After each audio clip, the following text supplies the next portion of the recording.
देवस्थानच्या लाडूनंतर माहूरच्या तांबूल प्रसादाला GI tag मिळालाय।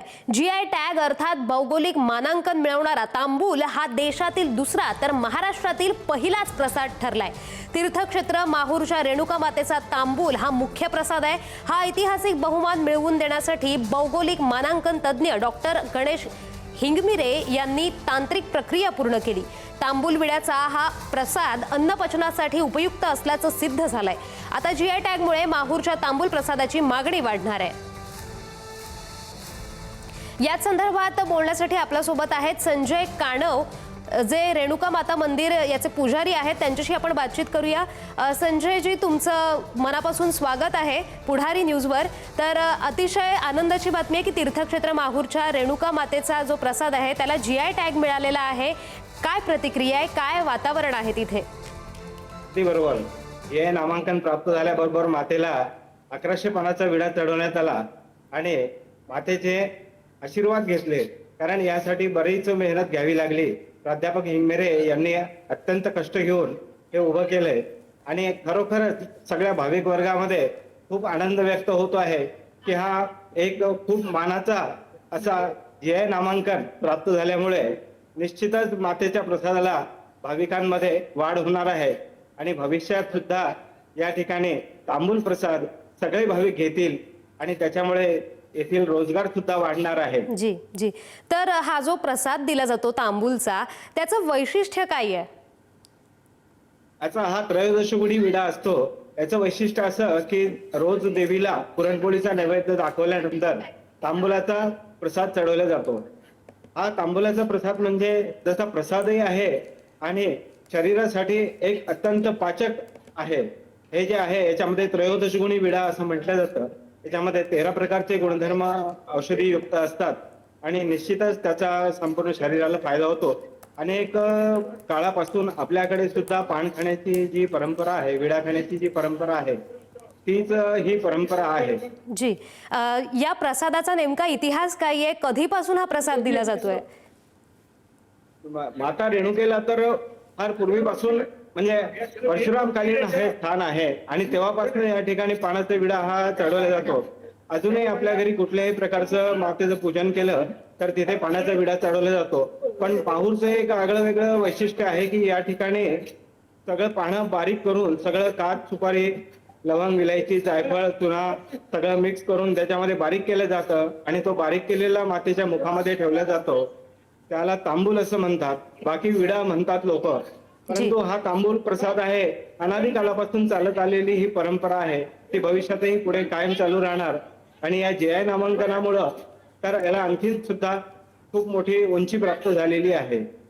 जी, तर मला एक प्रश्न विचारायचा आहे की हा प्रसाद आहे, बहुतेक ठिकाणी आधी देवतेला नैवेद्य दाखवला जातो, त्यानंतर प्रसाद वाटला जातो, तर इथे कशी परंपरा आहे ही? हो, म्हणजे जे आपण नैवेद्य दाखवलेला आहे तो पाचन व्हावा, जो दिला नैवेद्य दाखवलेला आहे मातेला तोच आपण ग्रहण करतो।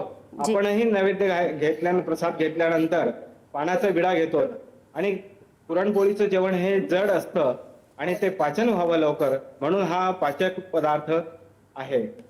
अजून एक प्रश्न असा की 2023 पासून तांबूल प्रसादाला जीआय टॅग मिळावा यासाठी प्रयत्न सुरू आहेत, पण इतका काळ त्यामध्ये गेला, त्याविषयी नेमकी काय प्रतिक्रिया तुमची? हा, ह्यासाठी बरीच काही कागदपत्र आणि म्हणजे शास्त्र आणि पुराण ह्या सगळ्या गोष्टींचा अभ्यास करून कुठून ते विड्याचं महत्व प्राप्त झालेलं आहे ते सगळं आपण त्यांच्याकडे सादर केलं। त्यांच्याशी 2-3 वेळा ऑनलाईन बैठका झाल्या। संस्थांचे विश्वस्त म्हणजे मी स्वतः सुद्धा यामध्ये होतो सगळ्या ऑनलाईन बैठकांमध्ये। यासाठी प्राध्यापक हिंगमिरे यांनी बरेच प्रयत्न केले आणि वेळोवेळी त्यांनी तिथल्या कार्यालयाला भेटी देऊन तिथे आपली बाजू मांडणं हे झालं आणि मग त्याच्यानंतर हे प्राप्त झालंय। अथक प्रयत्नानंतर, कारण पुष्कळ गोष्टींचा इतिहास हा आपल्याला माहित असतो पण लिखित त्यांना पाहिजे होत्या सगळ्या गोष्टी, त्या सगळ्या प्राप्त झाल्यानंतरच ते पुढच्या त्यांनी प्रोसेस केलेल्या आहे।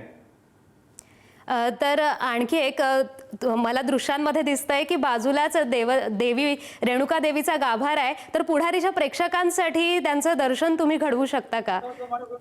हा, आता इथे जे मी बसलो आहे पाठीमागून भाविक भक्त दर्शन घेत आहेत मातेचे आणि समोर देवीचं आहे. मी जर फ्रंट सुरू केलं तर आपल्याला देवीचे दर्शन होईल. करू का? हो हो, नक्कीच नक्कीच. तर आपण पाहतोय थेट माहूरच्या रेणुका मातेच्या गाभाऱ्यातली ही दृश्य आहे. पुढारी न्यूजच्या प्रेक्षकांसाठी खास ही दृश्य आपण पाहतोय. अतिशय आनंदाचा असा क्षण आहे, कारण तिरुपतींच्या लाडूनंतर माहूरच्या तांबूल प्रसादाला तर आपण आता पाहतोय जर ते पुजारी जे आपला उभे आहेत विरोध त्यांच्या होत हातात आहेत. सुद्धा तांबूल प्रसादाचाच नैवेद्य दाखवलेला जातोय.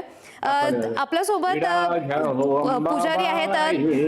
या पूर्ण सोहळ्याचं तुम्ही कसं वर्णन कराल? अतिशय खूप इकडे खूप आनंद आहे. संस्थांचे सगळे विश्वस्त, सगळे आमचे अध्यक्ष, त्यानंतर सगळे पदाधिकारी आणि भाविक भक्त, यामध्ये अतिशय आनंद आहे. आणि बाहेरून बऱ्याच ठिकाणाहून यासाठी फोन येत आहेत, सगळीकडे बातम्या पोहोचलेल्या आहेत. त्यामुळे लोक एक वेगळ्या प्रकारचा आनंद इथे व्यक्त करत आहेत. जी, मी आणि आता भाविकांचे फोन सुद्धा आलेले आहेत. आता आपण पाहिलं सगळ्यांनी की तांबूल प्रसाद तो रेणुका मातेला भरवण्यात आला आणि त्यानंतर आता हा कदाचित सगळ्या भाविकांना वाटण्यात येईल. तर हे जे केलं जातं त्याचं कसं महत्व आहे? या प्रसादाचं महत्वच तसं आहे की इथे येणारा प्रत्येक भक्त हा तांबूल घेऊनच बाहेर पडतो. मी 1 मिनिटात तुम्हाला दाखवतो. हे बघा, हे प्रत्येक जण तांबूल घेऊन येतात. जी जी. आणि विडा घेतात. देवीचा विडा प्रसाद घेतल्याशिवाय कुणीही जात नाही, असं या ठिकाणचं महत्व आहे. जी जी, आपण पाहतोय या दृश्यांमध्ये याचं महत्व कसं आहे, म्हणजे भाविकांकडून प्रतिसाद कसा असतो या तांबूल प्रसादासाठी? भाविकांकडून तांबूल देवीला अर्पण केल्याशिवाय ती पूजाच पूर्ण होत नाही. ज्यावेळेस देवीची भोगी पूजा, अभिषेक, नैवेद्य केला जातो, नैवेद्य झाल्यानंतर रेणुका मातेला तांबूलाचा प्रसाद अर्पण केल्याशिवाय, म्हणजे प्रत्येक भाविक अर्पण करतो. आणि या ठिकाणी तांबूल कुटणारे आहेत, संस्थांनी नेमलेले, ते तांबूल कुटत असतात. सारखा दिवसभर ते तांबूल कुटणं त्यांचं चालू असतं. आणि भाविक भक्त आपल्या इच्छेप्रमाणे तांबूल घेत असतात. पुष्कळ लोकांचा काही नवस असतो. 500 पानाचा विडा, 1100 पानाचा विडा, 2100 पानाचा विडा, 5-5 हजार विड्यांच्या पानांचा विडा सुद्धा लोक भाविक करतात. काही लोक नवस बोलतात की माझं काही काम झालं तर तुला मी 1100 पानाचा विडा अर्पण करील. त्याप्रमाणे त्यांची मनोकामना पूर्ण झाली की ते येतात आणि मातेला असा विडा चढवतात. अशी ही पद्धत आहे. धन्यवाद. पुढारी न्यूज कडून तुम्ही रेणुका मातेचं दर्शनही घडवलं, त्याचसोबतच तांबूल प्रसादाचं महत्व, वैशिष्ट्य सुद्धा समजावून सांगितलं. तर धन्यवाद पुढारीच्या प्रेक्षकांशी आणि आमच्याशी बोलल्याबद्दल. तर आपण पाहतोय की रेणुका मातेच्या तांबूल प्रसादाला GIचा टॅग मिळालेला आहे. अतिशय आनंदाची बातमी. देशातील दुसरा, महाराष्ट्रातील तर पहिला प्रसाद आहे ज्याला GIचा टॅग मिळालाय.